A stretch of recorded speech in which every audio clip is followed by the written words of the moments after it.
প্রায় ৩.৫ বছর পর ভারতের বিপক্ষে ফুটবল ম্যাচ খেলতে যাচ্ছে বাংলাদেশ। আগামী ২৫ মার্চ শিলংয়ে এএফসি এশিয়ান কাপ বাছাইয়ের ম্যাচে স্বাগতিকদের মুখোমুখি হবে লাল সবুজ দল। ২০২১ সালে মালদ্বীপে হওয়া সাফ চ্যাম্পিয়নশিপের পর এই প্রথম দুই দেশ পরস্পর মুখোমুখি হচ্ছে।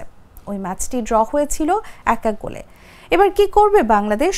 ফুটবল মাঠে দক্ষিণ এশিয়ার পরাশক্তি ভারতের বিপক্ষে বাংলাদেশের অতীত সুখকর নয়। বাংলাদেশ কবে ভারতকে হারিয়েছে সেই স্মৃতি হারিয়ে যেতে বসেছে অনেকের। ২০০৩ সালে ঢাকায় অনুষ্ঠিত সাফ চ্যাম্পিয়নশিপের সেমিফাইনালে অতিরিক্ত সময়ের গোলে ভারতকে হারানোর পর আর কখনো জয়ের মুখ দেখেনি লাল সবুজ জার্সিধারীরা। তারপর ৯ বার ভারতের মুখোমুখি হয়ে ৪ ম্যাচ হেরে ৫টি ড্র করেছে বাংলাদেশ। বাংলাদেশের বিপক্ষে ভারত বরাবরই ফেভারিট। ম্যাচ যখন ভারতের মাটিতে তখন তো কথাই নেই। তবে ২৫ মার্চের ম্যাচে বাংলাদেশের জন্য টনিক হতে পারেন হামজা চৌধুরী।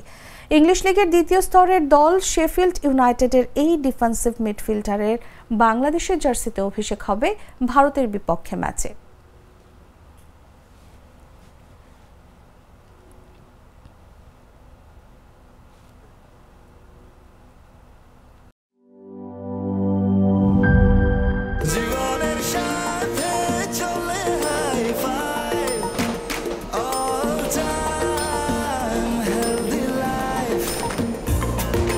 জার্নিতে স্বাস্থ্যকর all time family cake, all time healthy life.